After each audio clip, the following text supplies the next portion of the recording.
The RacinBoys and Track Talk, brought to you by McCarthy Chevrolet and Olathe, with a $10,000 low price guarantee. All right, Kirk. So I waited till hour number 2 purposely because, well, I don't know why. I did it really because we got busy there at the end of the show, but and I wanted to kind of drag people over here to listen to the second hour as well. And we appreciate everybody following our numbers again, spike up as soon as we go over here. But I had a chance to talk to Carl Edwards yesterday, and he came in and did his presser. You know, they bring in the top drivers.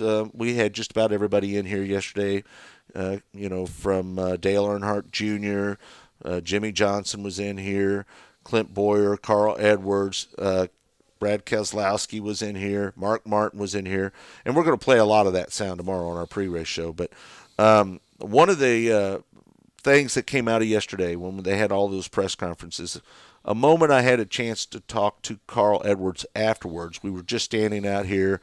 He stopped to take a moment to say hi to me, and I will tell you, he asked me some interesting questions about I-70 Speedway. Wanted to know what was going on out there. Wanted to know what the track conditions were. Wanted to know what he thought it would take to buy it. He was asking questions as if he was interested in purchasing I-70 Speedway. I will tell you, folks, it's hard for me to get excited about that. And I'm going to tell you why. We want Carl Edwards to buy that racetrack. I think we all agree that we would love to see somebody like Carl Edwards buy that racetrack. But the problem is that Forrest Lucas was just out there recently and looked into purchasing that racetrack. And he decided not to. And he didn't really allude to the reasons why, other than he said the track was big and fast and cost people a lot of money to race there. But my senses told me that there was too many issues to purchase the racetrack. And Carl has told me that he would like to buy a racetrack, but the problem is when he buys it, he wants to do it after he wins a championship. So that's the reason it caught me a little off guard yesterday when I was talking to him, because he started inquiring about it and he hadn't won that championship yet. But I think we all recognize, and I know we bring I-70 up from time to time here every few weeks because we don't really want it to go away. And we hate seeing any racetrack go away, but you know, we're devastated that we lost CMS this year. I think everybody agrees with that. Butler is closed down. There's Sedalia doesn't run a weekly show anymore and haven't for years. But I-70 is historical with all the great names that have raced there. That is one of the tracks that we really need to put a little extra effort in on trying to keep open. I'm not sure it will ever open up. In fact, if I had to lay my money down on it, I would say that it doesn't open up again, that it's history and a great part of our motorsports history here in this area. But the fact is, as long as somebody shows interest in purchasing that racetrack, we're going to talk about it. And obviously, Carl showed some interest in purchasing I-70 yesterday. The problem is that we've got to get the owners to recognize that, you know what, they might not get all the money they want out of it. They can't get all their money back out of it. I guess if they want to sit on it, you know, here's the problem with the owners of I-70. They act, when they got into our sport, like they cared about local racing as much as anybody. And I believed it, to be quite honest with you. I felt that they had passion. They'd been sponsors of race cars. They'd been around a while. They did a lot to help promote that racetrack before they purchased it. But I think they bit off a little more than they can chew. I think what they did is they thought that they could go in there with a smaller operating budget than it took, and they got in there and they got behind a little bit, and then they could never get caught up. And unfortunately, now they're upside down in that racetrack. What they spent on it, what they've spent to keep the track open, and now the facility is just rotting away out there in Odessa. So what we need to do is plead to the McDonald's, please, in the best interest of I-70 Speedway, not your best interest, but the best interest of I-70 Speedway, please do what you can to sell it before it's too late. We've got light poles out there that are snapped off. The roofs of buildings are caving in. They got all kinds of problems out there. I mean, I don't even know if anybody, after looking at it, would want to buy it. I think a guy like Carl Edwards, Kirk, I think he's interested in it, but I'm afraid once he went out there and saw how bad the racetrack and the facility is, I'm not sure anybody would want to buy it. I think it is too late. I think the facility's too far gone now. I think if Carl were to walk in there and see the place, I mean, he was asking questions, what kind of conditions the track in. Well, that's the least of anybody's concerns that would be interested in purchasing that property. There are so many things that would need to be rebuilt.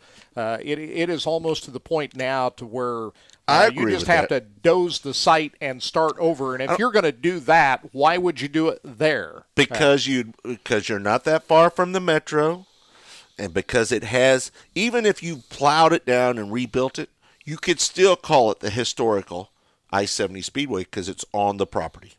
If you try to build that somewhere else, it's just another racetrack. It's not I-70. It doesn't matter.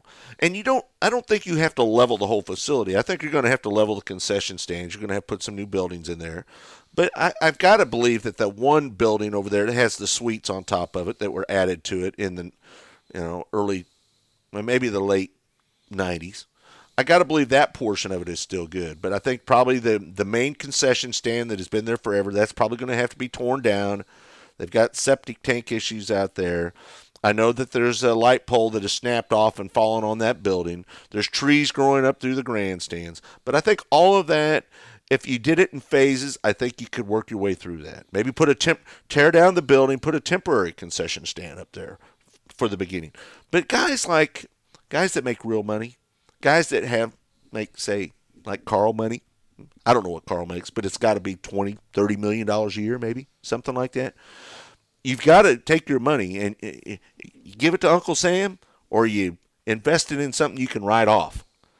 And that's the kind of guy it's going to take. It's going to take a guy that's willing to just throw money at it and use it as a write-off and not go into it thinking that you're going to get a return on your investment.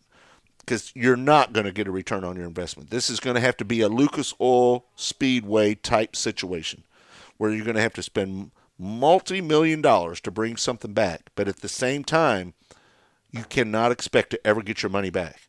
But you can always expect to get that nice tax write-off by investing and doing the capital improvements in the facility that it needs. There were electrical issues and infrastructure problems even when the place was open. I mean, they had all kinds of electricity problems. There was going to be wholesale changes that were going to need to be made even when it was still open. Now that it's been closed for a few years, it's even worse now. I agree with that. And again, I think that there's portions of it, like there's that old trailer over in Turn 1, tear that down, haul that off, get rid of it.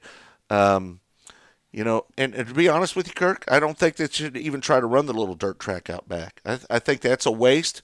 I think that's caused some problems with the sewage. And I know that the septic tank is right up on top of the septic tank, wasn't it? No, but the pits were. People were driving their rigs right on top of the septic tank, and that's collapsed everything. And so that's where they were having some problems. They had to shut down the concession stand. Which is just a little bit east of that dirt track. Right. Where the pits were located. So anyway, it is what it is, but it's nice to hear that somebody is inquiring about it. I don't know if he's taking it a step further, but I will tell you that if Carl Edwards was able to buy that racetrack, RacinBoys would get behind it. And I would, in fact, I would offer my services to Carl Edwards if there was an opportunity there to help him get that thing open. Do you think it might be, because you asked him about I-70 Speedway a few years ago, do you think that just might be his way of striking up conversation with you, knowing that you're the guy that's asking about I-70? No, we've Is he really serious about it? No, I will tell you this. I don't know if he's really serious or not. And you're right, Kirk. It could be as simple as that. But I will tell you that it was a different kind of conversation yesterday. Carl and I have talked about this, as you alluded to, several times over the last few years. Several times. And I'm always the one pushing, Carl, you need to buy I-70. It's dying. You didn't bring it up one time before he I didn't bring it up. And he started talking about, what he thought it was worth or what I thought it was worth. He said, what do you think they're asking for? What do you think they paid for? What's the pavement like? I mean, detailed questions about the racetrack.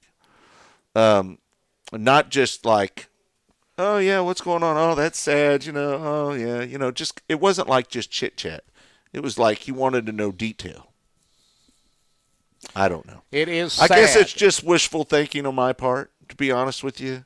Again, I've been talking about it here for the last few weeks since Forrest Lucas came down the line that he was looking at the racetrack. It's kind of rejuvenized my interest in trying to get that place open back up, to be honest with you. Once I knew that Forrest was looking at it, it was like, well, Forrest is looking at it. We need to try to make another run at getting this place open. So if the McDonald's are out there listening, and I doubt they are because they're not big fans of this show, but if somebody knows them, you might want to pass that message along to them and tell them to put a call into Carl Edwards. It's not my job to be the salesman, but I will tell you that if I'm a property owner and I know that somebody's like Carl Edwards is interested in buying it, I'm going to reach out to them. But just do us a favor, would you? Put a responsible price on it. Don't let the greed set in, knowing that Carl Edwards has a lot of money. Don't take advantage of that. Just do one favor for all the racing community. This is your last chance to prove that you really care about I-70 Speedway, folks. This is really the last chance that the owners of the facility really care about what happens to the history of that racetrack. And if they don't act on it, and if they don't attempt to sell it at a reasonable price, and I'm not asking them to lose money, but I'm also, don't try to break the bank on it. Just because somebody like a Forrest Lucas or a Carl Edwards shows interest, don't go, oh, they got a lot of money, $2.5 million. Don't do that. Just get what you can out of it, and let's get this thing back opened up. Let's just do it. It's more than just buying a racetrack. It really, what it amounts to is buying a piece of property that used to have a racetrack on it. No, it still has a racetrack on it. Still has it. But, and I'm okay. Listen, it doesn't have to be a pavement track. I'm all right with that.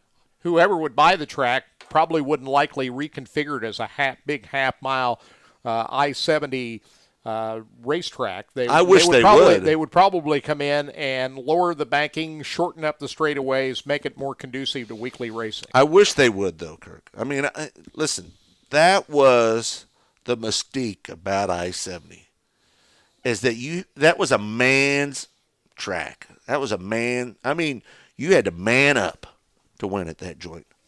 And if you were a little timid by speed and action and close quarter racing or crashing at real high speeds, it's not the place for you. This isn't for the weak at heart place. And that's why it was so exciting to go watch the races. Because, Kirk, we can go to any racetrack, any night, any race, pick any one of them. And we go there, and we hope to see something that you haven't seen before. But when you went to I-70 Speedway, you were almost guaranteed that you were going to see something that, if you hadn't seen it before, something that was going to be really over-the-top exciting. I mean, really, I can go over a list of things. I mean, I could sit here and tell you the memories of things that I saw out there that I've never seen anywhere. So, anyway, I'll get off my pedestal. I wasted 10 minutes talking about I-70 because chances are the owners are not going to do anything. Yeah, don't hold your breath. Let it go, Scott. Heard enough. I hear you. But when you're passionate about something, that's what you do. You talk about it, and you know what? I'm not going to give up. I'll give up I'll give up on it when I know that there's nobody interested in it. But the moment I hear that somebody's interested that has the money to do it, I will get back up on that pedestal, you can promise.